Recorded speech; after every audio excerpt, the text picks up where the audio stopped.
कौन से आचार्य की बात अपने को ज़्यादा मीठी लगती है? आचार्य कुंद और आचार्य उमा स्वामी है, तरसेन आचार्य है, ये माल लेके आए अपने जो आचार्य कुंद आचार्य है, अपने को सबसे अच्छे लगने वाला, अपने लिए माल तो ले गए। तो ये मार्ग नहीं देंगे? हाँ, ये क्या कहेंगे उमा स्वामी आचार्य? उमा स्वामी ने तो जैन धर्म का भूगोल रचा है। भूगोल रचा है? क्यों? भूगोल जैन धर्म में तो जानते ही नहीं अपन जैन धर्म क्या होता है। तो वो तो आचार्य बताते हैं कि आत्मा की अनुभूति करो, ये जैन धर्म है। उमा स्वामी ने इसको खुलासा करा, अच्छी चीज का खुलासा करा। काय की चीज़ का? जैन धर्म की इतिहास या भूगोल कहीं। तो उससे क्या काम है अपने को? अपना आत्मा में अपने लीन रहो, इतनी सरल बात को काय के लंबा? आत्मा में लीन रहने का तरीका उमा स्वामी ने इस ग्रंथ में कहा, कैसे रहो, कैसे क्या करो। क्या कहे उसमें? सीधी सी बात है, अजीव तत्व का क्यों वर्णन करते हैं? अब अपने जीव हैं, अजीव तत्व को इतना टाइम हमारा लगा दिया। कैसे हो, अलग कैसे पहचान की है, जीव है और मैं जीव हूँ। अजीव को जानेंगे नहीं तो उसको भिन्न कैसे मानेंगे? गजब की बात है। तो अजीव तत्व का इतना टाइम लगाया हमारा, और 3 लोग के बताए ने तो कहाँ है ने सारे कितना कितना किया। आज भी बहुत वर्णन किया भाई, और पूरा का पूरा अधिकारी अजीव तत्व का दे रहा है। अरे हम जीव हैं, सीधी सी बात करो, इतना हमको काय के लिए भटकाते हैं यार? नहीं पहचान पाएंगे अगर ऐसे बोल दिया जीव है। क्यों नहीं पहचानता है?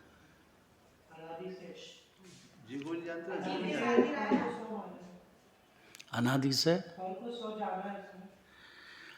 तो अनादि से जान रहे हैं तो कोई बात नहीं। अब सीधी सी बात कहो कि भाई अब आप आत्मा हो, आत्मा के आनंद में रमो, अब इतना सरल कहना चाहिए ना। सरल स्वीकार हो जाए तो उसके बन जाता है। तो इसको कौन रोके स्वीकार करने से? उदाहरण प्रदीप जी बोलते हैं कि वो नींबू और संतरा, आपको बाजार से मार्केट से बोला कि संतरा लाना है, पर यदि वो जानेगा नहीं कि संतरा है तो नींबू उठा लाएगा।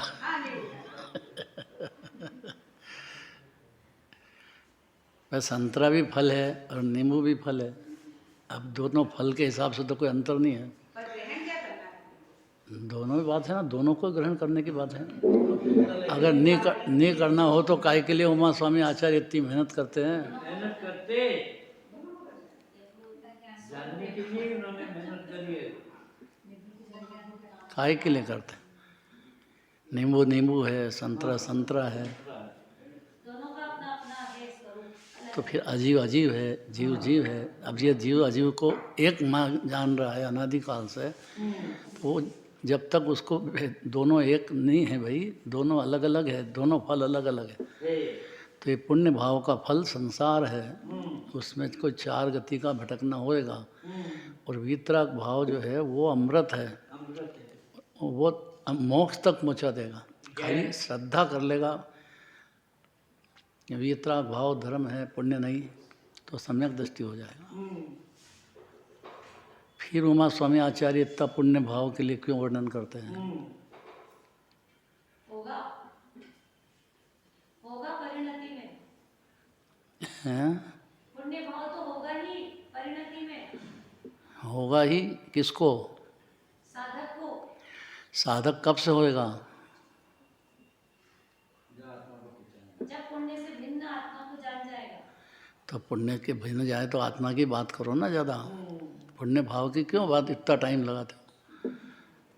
अजीब अधिकार के करके हमारा इतना टाइम बर्बाद कर दिया।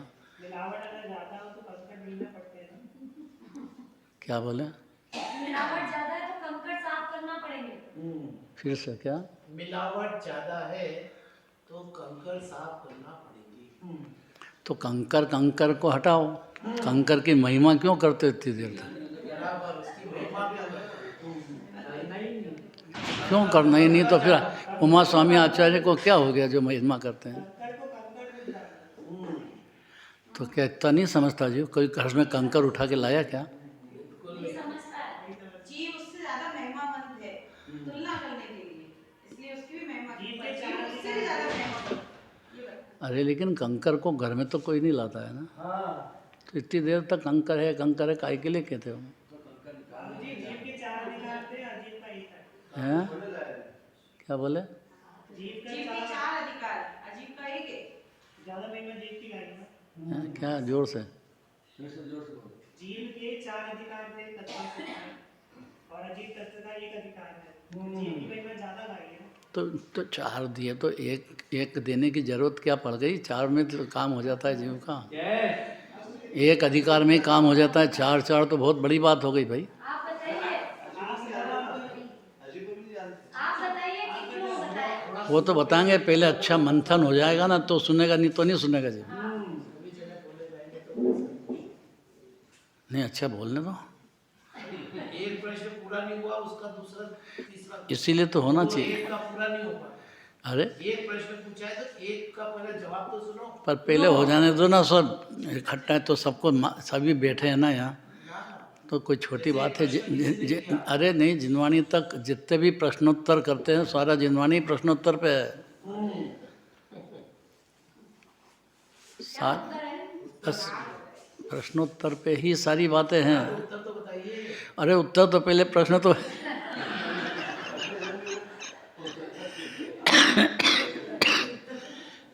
राजकुमार आ गया अभी। अब राजकुमार से प्रश्न करते हैं, जीव बंधा है कि जीव मुक्त है? हैं? तो फिर उमा स्वामी आचार्य अजीव का वर्णन इतना सारा अधिकार पूरे काय के लिए करते हैं?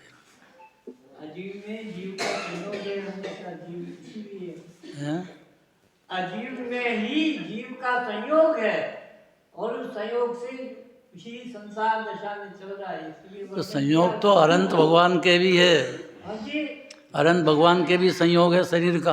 हाँ तो फिर इस जीव को हो गया, इसमें क्या तूफान कर दिया पूरा? संयोग से क्या डर है इसमें? जब अनंत भगवान के भी शरीर है, कर्म का उदय भी है, योग का कंपन भी है, अभी कोई सिद्ध भगवान नहीं हो गए हैं, और शरीर भी है, और एक आश्रव का भेद, एक योग का कंपन भी है, असंख्यात प्रदेश कंपित होते हैं, क्योंकि जैसे भाषा वर्णा निकलती तो पुद्गल की स्वतंत्र है, पर वो प्रदेश आत्मा के असंख्यात प्रदेश में कंपन होता है। जैसे कंकर डाल दो पानी में तो कैसा कंपन हो जाता है, ऐसा है ये आश्रव। लेकिन अनंत भगवान के घाती कर्म वाले आश्रव नहीं रहे, बस इतना है, इसलिए परमात्मा है वो। अर्थात उनके कंपन तो है, योग है तो सही, लेकिन योग के साथ एकत्व और ममत्व तो बिल्कुल नहीं है। एकत्व तो चौथे गुण स्थान में छूट गया था, ममत्व तो पूरा छूट गया। अनंत भगवान के देह रहो कि आयु क्रम पूरा हो कि संयोग हो कि वियोग हो, उसका कोई भी असर उनके नहीं होता है, परिणामों में चंचलता नहीं होती है, इसलिए परमात्मा है। इतना अपनी शुद्ध आत्मा जो सर्वोत्तम पदार्थ है 3 लोक में, ये जीव है, उसमें डूबे हैं पूरी तरह से, वो अनंत भगवान है।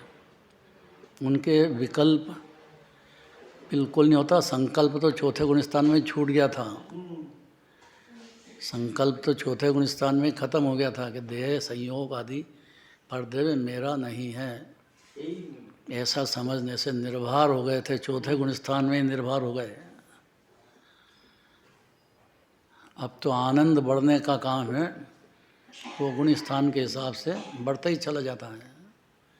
कितना सरल है। तो अजीव की क्यों ज़्यादा बात करें? उमा स्वामी आचार्य को हो क्या गया ये? अभी चिंतन किया कि खाना बनाने में तो बहुत टाइम लगता है, और जब ग्रहण किया तो 1 सेकंड में, और जितना अरे 1 सेकंड नहीं, उसको पचाने में बहुत टाइम लगता है खाने को, क्योंकि खाने की रुचि है ना जीव को, तो खूब खा लेता है। ज्ञानी भी खाता है और बहुत खाता है। ज्ञानी का भोजन चक्रवर्ती का देखो, ज्ञानी है कि अज्ञानी है? तो उससे क्या तकलीफ हो गई? कहाँ बंद हो गया उसमें? सम्यक दर्शन में कोई बाधा नहीं है उसमें, हैं?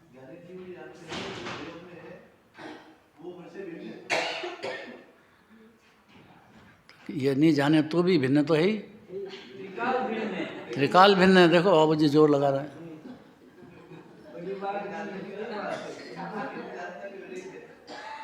भाई जिनवानी को इतना ही तो बताना है कि शरीर रहो, आपको खाने का राग रहो, नहीं हो तो खूब अच्छी तरह से खाओ, भोजन करो। कोई अज्ञानी नहीं होते, जय खूब अच्छा भोजन करते हैं ज्ञानी। ऐसा तुम देख लो तो लगे कि ये कैसे ज्ञानी, यार खाए जाते हैं तो खाए जाते हैं। ये दादाजी वो आप ही बता दीजिए।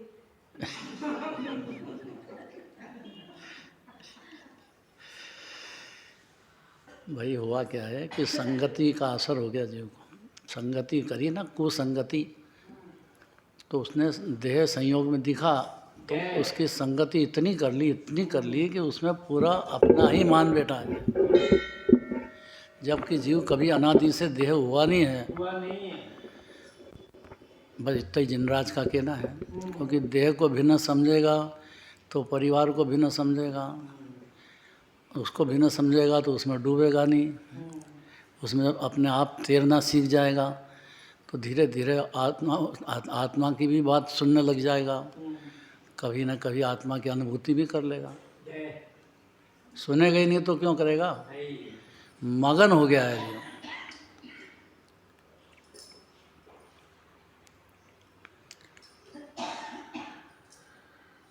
छेकाई के जीवों की रक्षा नहीं करना चाहिए आज के दिन।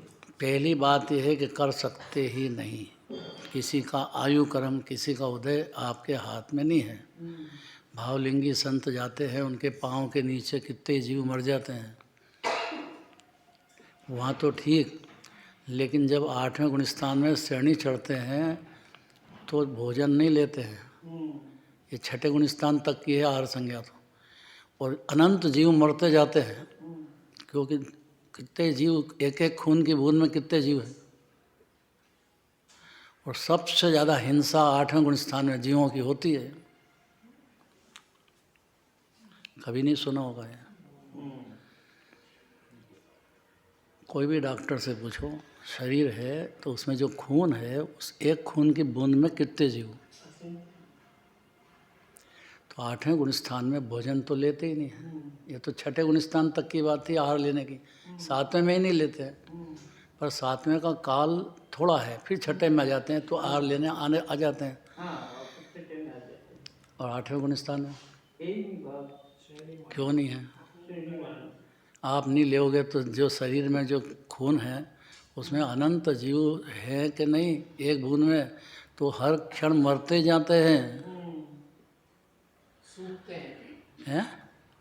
सूखता है, शरीर सूखता है बिना भोजन के, इसलिए नहीं, रहस्य है उसमें।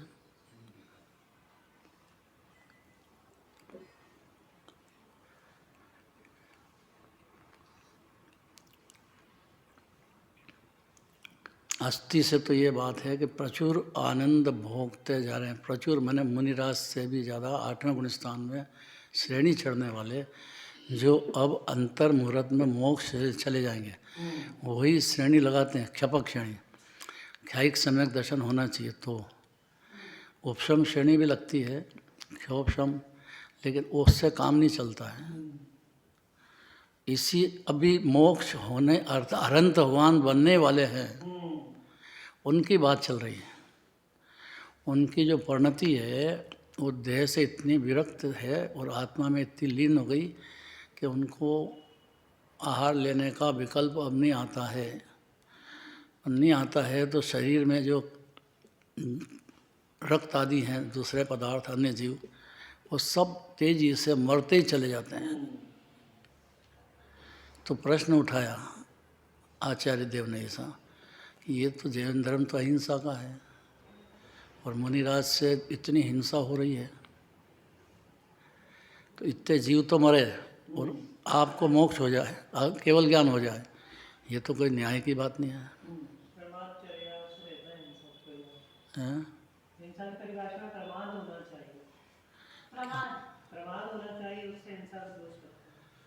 लगेगा कि नहीं लगेगा?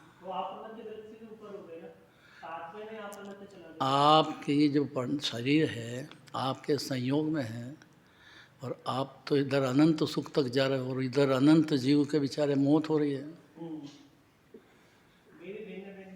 हैं? भिन्न है तो चौथे गुण स्थान में समझ गए। खाली भिन्न समझने से थोड़ी काम होता है। तो चौथे गुण स्थान में सिद्ध समान कह दिया, पर वो तो श्रद्धा अपेक्षा से बात थी। तो चारित्र अपेक्षा की बात है ना, तो चारित्र में हिंसा नहीं होना चाहिए ना। आप तो अनंत भगवान बनने वाले हो, आपका तो परमोदारिक शरीर है, इसका तो कुछ बिगड़ना नहीं है। आयु कर्म के अधीन इतना आप जानते हो, तो फिर आपके आत्म ध्यान में प्रचुरता बढ़ती चली जा रही है, लीनता बढ़ती चली जा रही है, तो उसमें दूसरे जीव मर रहे हैं कि नहीं?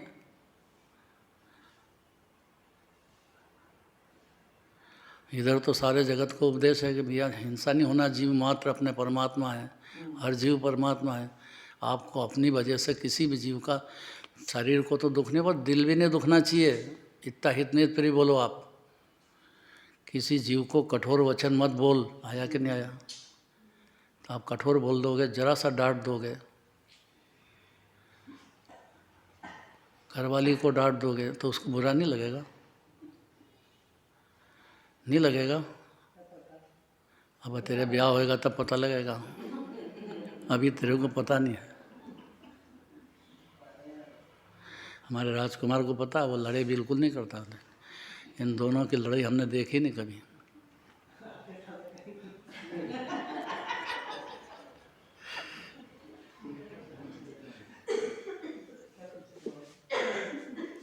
भाई सत्य समझना चाहिए कि जीव की जवाबदारी बुद्धिपूर्वक और अबुद्धिपूर्वक दूसरे जीव की बिल्कुल भी तकलीफ नहीं पहुंचे अपनी वजह से, ऐसा दया का भाव चौथे गुण स्थान से शुरू हो जाता है जीव मात्र के प्रति। लेकिन स्वदया भी कोई चीज़ है कि नहीं? ये तो पर दया की बात हुई।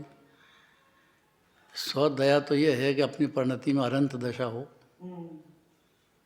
अब आश्रव के कितने भेद हैं? 57 के 58? समता कहाँ गई? अभी आई नहीं, समता आई नहीं अभी तक। कितने भेद है? 57 भेद है। अब उसका विस्तार बोलो जरा।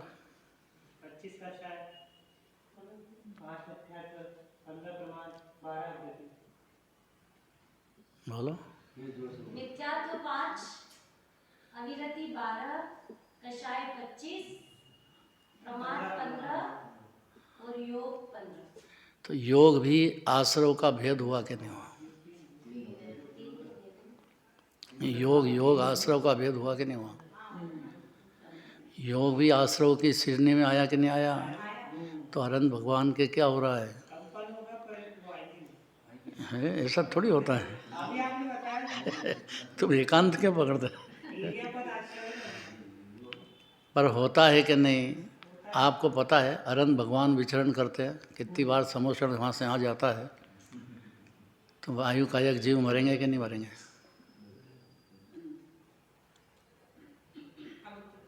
नहीं मरेंगे? नहीं मरेंगे? हैं? अरे तो अबुद्धिपूर्वक से ही अपराध तो हुआ कि नहीं हुआ? अरे बुद्धिपूर्वक अलग बात है। अब बुद्धिपूर्वक भगवान के गमन करने पर बुद्धिपूर्वक का तो लागू ही नहीं होता है तो सही ना, अस्तित्व तो लागू नहीं होता। तो ऐसे थोड़ी जिनवाणी ने कह दिया। गजब की बात है। तत्वार्थ सूत्र पूरा पढ़ना है कि नहीं पढ़ना है अपने को?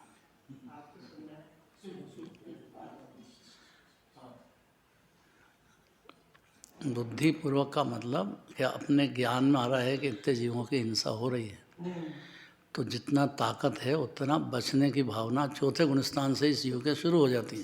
ये संयम धर्म है क्या? आगे आएगा।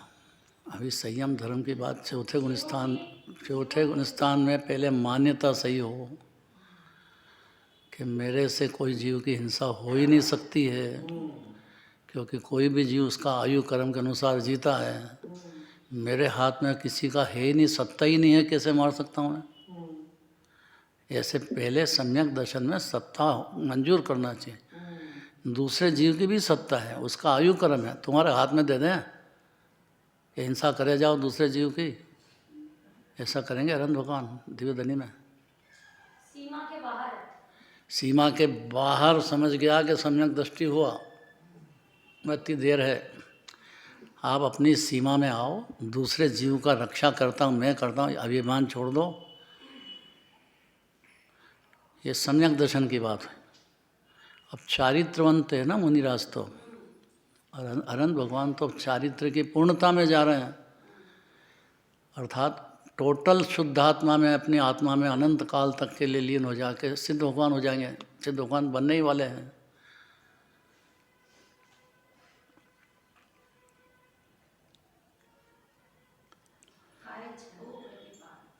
हैं? तो 6 काय के जीव, उनका रक्षा करने का भाव अपनी परिणति में अनिवार्य रूप से होना ही चाहिए, नहीं तो नामधारी जैन भी नहीं रहेगा। भावधारी की तो बात बहुत आगे की है।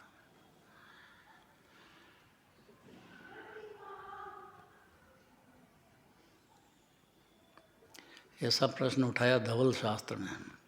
इधर तो इतनी हिंसा हो रही है और इधर भगवान को मोक्ष हो रहा है, तो इतना हिंसा वाले तो ये तो बहुत बड़ी गड़बड़ है। और हमको दया का उपदेश दे रहे हैं, जीव दया का, और वो खुद ही जीव दया नहीं पाल रहे हैं। ऐसा कैसे? भाई उनका जो राग है देह के प्रत्यय का, और ममता इतनी टूट चुकी है, देह के साथ बिल्कुल भी बुद्धिपूर्वक रहो, बुद्धिपूर्वक कोई भी एकत्व नहीं रहा, और ममत्व भी नहीं रहा। वो तो टोटल अपने शुद्धात्मा, अपनी आत्मा में लीन हो रहे हैं। ये तो स्वभाव है जीव का, होने भी चाहिए लीन अनंत काल तक। इसलिए काय छों प्रतिपाल कहा। पंचेंद्रिय मन वश करो। कैसे पलेगा कि 5 इंद्रियां इसको वश में करो। ये वश में रहने जब होए कि मैं इंद्रियों से भिन्न हूँ, इंद्रिय ज्ञान ही नहीं है, मेरा ज्ञान से ज्ञान हो रहा है, इंद्रियों से ज्ञान ही नहीं होता है, जड़ है, पुद्गल है, तो 5 इंद्रियां पुद्गल है, उससे ज्ञान हुआ ही नहीं, कभी न होता भी नहीं कभी अनंत काल तक। तो ज्ञान का स्वभाव जीव का है, तो वो जान लेता है, जानता है। और इसमें कितना पुरुषार्थ है। पहली बात है, इसमें जीव को आत्मा की अनुभूति हो जाती है। इतने में मैं दूसरे की रक्षा करता हूँ, इस अभिमान को तोड़ो, क्योंकि आपके हाथ में ही नहीं है। अब अनंत भगवान की बात है, पंचेंद्रिय मन वश करो। उनने पूरी तरह से पंचेंद्रिय और मन उनका वश में आ गया, पंचेंद्रिय भी वश में आ गई, स्थिर हो गए, एकदम जम गए। काय में जम गए? निःशुद्ध आत्मा में। अपनी आत्मा में क्यों जमे? इतना निर्णय नहीं करेगा जीव तब तक अज्ञान अंधकार 84 लाख नहीं, कोई शरण नहीं है। डिसीजन करना पड़ेगा जीव को, मेरे हाथ में ही नहीं है दूसरे जीव की हिंसा आदि। तो स्वच्छंदी हो जाए, ये मानेगा तो ही स्वतंत्र होएगा, नहीं तो स्वतंत्र भी नहीं होएगा। स्वच्छंदी जो है, आप कौन दूसरे जीव के?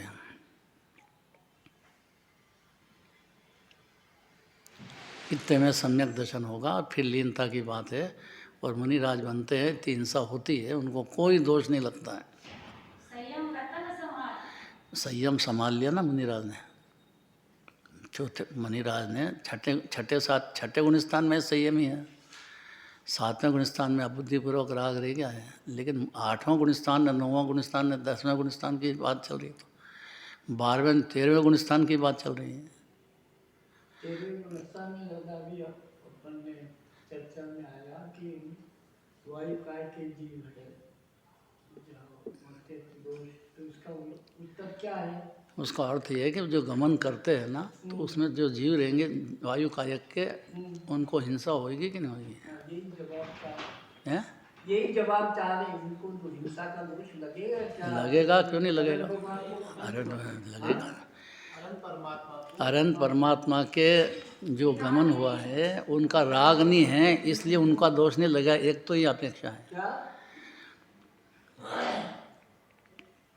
अनंत भगवान के 13वें गुण स्थान में हाँ जी। अस्थिरता, संयम पूर्ण हो गया है। और उनको जब जीव का भाव उनके निमित्त में होते हैं, लेकिन उनको भाव बिल्कुल नहीं रहा है। भाव नहीं है। उत्तम संयम धर्म पूर्ण हो गया है। मुनिराज को था शुरुआत, वो उनके पूर्ण हो गया। चौथे गुण स्थान में तो खाली श्रद्धा हुई है, बाकी परिणति में ये सब होते हैं ना भाव। तो अनंत भगवान के योग का कंपन है, इतना है। उसको भी हटाना चाहने के लिए कह रहे हैं, नहीं तो ये सिद्ध भगवान तक का ज्ञान जीव को होगा ही नहीं कभी। अनंत भगवान का देह छूटेगा तो जीव कहाँ जाएंगे अब? सिद्ध भगवान तो सिद्ध भगवान का यदि अस्तित्व मंजूर करे तो जीव अज्ञानी नहीं रहता है। प्रमाण नय निक्षेप मंजूर करना चाहिए। काय के लिए समय सिखा ले जाते हैं गिरनार, चंपापुर, पावापुर तीर्थ क्षेत्र में इतने भक्ति भाव से क्यों ले जाते हैं जीव को? और एक बार वंदन करेगा तो नरक पशुगति से बचा दिया उसको। एक बार कुछ भी नहीं समझे पर खाली चला गया एक बार भी, तो भी नरक पशुगति नहीं होगी। इतना तो शुभ भाव हो जाता वहाँ। मतलब श्रेणी मानने पर जब अनंत अवस्था के मध्य में जो जीव हिंसा हुई और यह अनंत अवस्था आई, तो जो हिंसा हुई उसमें न तो निमित्त है न भाव है, इसलिए उन्हें दोष नहीं लगेगा। भाई निमित्त तो है, लेकिन निमित्त का कर्ता नहीं है। ये श्रद्धा होने से तो सम्यक दृष्टि होंगे, लेकिन चारित्र में जितना निमित्त है उसका निमित्त नैमित्तिक भाव होता ही है। अनंत परमात्मा को जो धवना में आया उसका उत्तर क्या है? उत्तर तो बताते हैं, पहले प्रश्न तो खड़ा होना चाहिए ना जीव को। प्रश्न ही खड़ा नहीं होगा तो उत्तर कौन सुनेगा? उत्तर इतना है कि 12वें गुण स्थान में उनका परिणति में वो जो भाव है, अब बुद्धिपूर्वक रहो, बुद्धिपूर्वक का बिल्कुल भी नहीं रहा है। और अबुद्धिपूर्वक का जो रह गया है वो आखिरी योग का कंपन है बस। वो चाहते नहीं हैं। अनंत भगवान को अबुद्धिपूर्वक का राग होता है? राग थोड़ी होता है। अबुद्धिपूर्वक योग है ना, योग आश्रव है ना, आश्रव। तो आश्रव का बंध उदय नहीं आएगा। अबुद्धिपूर्वक का मतलब चाहते तो नहीं है, लेकिन है ना परिणति में योग तो है ना। योग है कि नहीं? विषय चोर बहुफिरत है। क्या विषय चोर बहुफिरत है। ये तो अज्ञानी जीव को कहा है कि भाई 5 इंद्रिय के विषय में अगर सुख मानते रहोगे तो ये मिथ्यात्व की चोर है और आश्रव बंद होता ही चला जाएगा। बहुत समझ जाओ, अपने मन में जीव हिंसा बिल्कुल नहीं हो, किसी का दिल नहीं दुखे, इस बात को सीख जाओ तो घर में रहने लायक भी रहोगे। नहीं तो घर में भी लड़ाई झगड़े होंगे खूब। आप हितमित प्रिय बोलो, इतना जिनवाणी व्यवहार सिखाना चाहती है। व्यवहार भी नहीं सीखेगा तो निश्चय तक तो कैसे पहुंचेगा? और वो जरूरी है। और फिर लक्षण दे दिए, ज्ञानी का लक्षण, अज्ञानी का लक्षण क्या है कि वो बिल्कुल बेपरवाह है। किसी का दिल दुखो कि कुछ भी दुखो, जो चाहे जैसा बकता है बोल डोल देता है। कर्म बन जाते हैं, फिर उसका उदय आएगा। करे नीच गति जगत मान कषाय साधेगा। मान तो मान मद हो गया हो तो मान साधना तो, अरे बहुत सूक्ष्म बातें हैं। संयम रखम संभालो। संभालने पर भाव के जो पाप है वो कैसे नष्ट होंगे? हाँ, हो जाएंगे। भाव के पाप नष्ट होने का, जिस भाव से बनते थे वो भाव ही नहीं रहा। अनंत अनुबंधी, क्रोध नहीं रहा, मान नहीं रहा, माया नहीं रही, क्रोध नहीं रही। चौथे गुण स्थान में हो गया था तो, और वो अनंत अनुबंधी गया। फिर प्रत्याख्यान, अप्रत्याख्यान, संजलन कषाय जो ठेठ चलती है, कहाँ तक चलेगी संजलन कषाय? जलते हैं उसमें। संजलन कषाय जलाएगी, मुनिराज हो तो भी जलाएगी, श्रेणी मांडोगे तो भी जलाएंगे, जलाएगी तो संजलन कषाय तो है कि नहीं। 16 कांड भावना है, उसके अंदर सलाह दी है कि देखो भाई कषाय मात्र ही दुख देने वाली है और कषाय ही से 4 गति भटक रहे हैं। कषाय भिन्न है, अपनी पर्याय में है, दृढ़ में नहीं है। इतने में सम्यक दृष्टि हो जाएगा। तो सम्यक दर्शन होने से थोड़ी खाली काम चल जाता है। संयम भी चाहिए। संयम रतन संभाल करके ठेठ संभाला तो कितना 12वें गुण स्थान में। फिर भी योग जो है अघाती कर्म के जो राग है, राग तो नहीं है पर कंपन है, परिणति में आश्रव है, वो भी जब अभाव हो तो सिद्ध होते हैं। नहीं तो सिद्ध भगवान किसको कहते हैं? हाँ, जिस बिना नहीं जिनराज सींचे तू रुलियो जग में। जिनराज भी उत्तम संयम की पूर्णता है उनको। बहुत जरूरी, क्या बेहद जरूरी है। पालते क्या, पलते हैं उनको तो। पालने का बोझा नहीं ढोना, ऑटोमेटिक पलते हैं। जैसे कुत्ता है और हलवाई के वहाँ खड़ा हो गया तो जो झूठी पत्तल मिलती है झूठे तो वो कैसा प्रेम से चाटता है, ऐसा है वो। दृष्टांत बहुत कड़क है।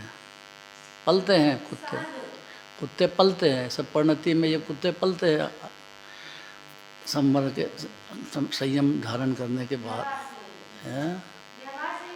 हाँ, व्यवहार संयम। अब बुद्धिपूर्वक और बुद्धिपूर्वक 2 तरीके हैं उसके छोड़ने के। बुद्धिपूर्वक छोड़े वो 4था, 5वां, 6ठा गुण स्थान है। 7वें गुण स्थान से अब बुद्धिपूर्वक चलता है। बुद्धिपूर्वक नहीं चलता है, अर्थात रुचिपूर्वक नहीं है, अर्थात उसके खिलाफ अंदर में इतनी स्थिरता होने लग गई है। ये 4 कषाय तो समझना चाहिए। अनंतानुबंधी, प्रत्याख्यान, अप्रत्याख्यान, संजलन। नहीं तो कुछ एक अक्षर भी जैन धर्म का नहीं समझेगा। और इन्हें समझा नहीं कि सम्यक दर्शन प्रकट हुआ नहीं जीव को। इतनी सरल बात है। इसलिए एक घड़ी भी न विसरते हुए 6 काय के जीवों की रक्षा करें, पंचेंद्रिय को वश, पंचेंद्रिय और मन को वश में करें, तो जितने भी पाप है वो सब नष्ट हो जाएंगे। ऐसा ये कथन। पाप जो है ना, पुण्य को भी पाप कहा है जिनवाणी ने, वो भी नष्ट होएगा। खाली पाप भाव की बात नहीं है यहाँ जैन धर्म में। संयम में तो पुण्य बढ़ेगा। वो चारित्र की पर्याय की बढ़ोतरी की बातें हैं, बढ़ेगा। लेकिन वो चारित्र की पर्याय में ऐसा ही होगा, बढ़ेगा और हर क्षण बढ़ेगा। लेकिन साथ में शांति भी बढ़ेगी और आनंद भी बढ़ेगा। ऐसा थोड़ी है कि खाली जीव नौकरी करे दूसरे को हम बचाने की। अरे दूसरा जीव स्वतंत्र है, मैं क्या करूं उसमें? इसके माथे पे जरा सा भी बोझा नहीं डालना चाहते जिन्होंने। फिर क्या करें? आप संभाल के चलो। और फिर स्वतंत्रता से कोई जीव आ गया आपके पैर के नीचे तो अब क्या करो? आप मुनिराज को भी आ जाता है। आप अपनी बुद्धि से किसी भी जीव को तकलीफ नहीं हो जाए, क्योंकि वो अपनी जाति के हैं, जिनराज की जाति के हैं। और वो कनक कब संभलता है जीव? उसको ये जिनवाणी मिलने का मौका मिल जाना चाहिए बस। संयम रतन संभालो। हाँ, मतलब संयम करो रोज। होगा उसको करो कहने की भाषा व्यवहार की है। होगा तो सही, विकल्प तो होगा, बुद्धिपूर्वक होगा, लेकिन उसको करने की भाषा व्यवहार से है कि आप जैनी हो कि क्या हो, किसी का दिल क्यों दुखाओगे? काय के लिए मीठा बोलने में आपको क्या तकलीफ? मीठा वचन ही बहुत बड़ा दान होता है। मीठा तो बोलो कम से कम। कठोर वचन क्यों बोलते हो? तो उसको तकलीफ होती है, हैं? अभी तुम्हारी शादी हुई कि नहीं हुई? तो आप अभी सीख जाओ कि कठोर वचन बहुत बोलना घरवाली से, हैं? अभी सीख लो ये बात, नहीं तो माथे फूटेंगे, पड़ोसी देखेंगे और मज़े करेंगे।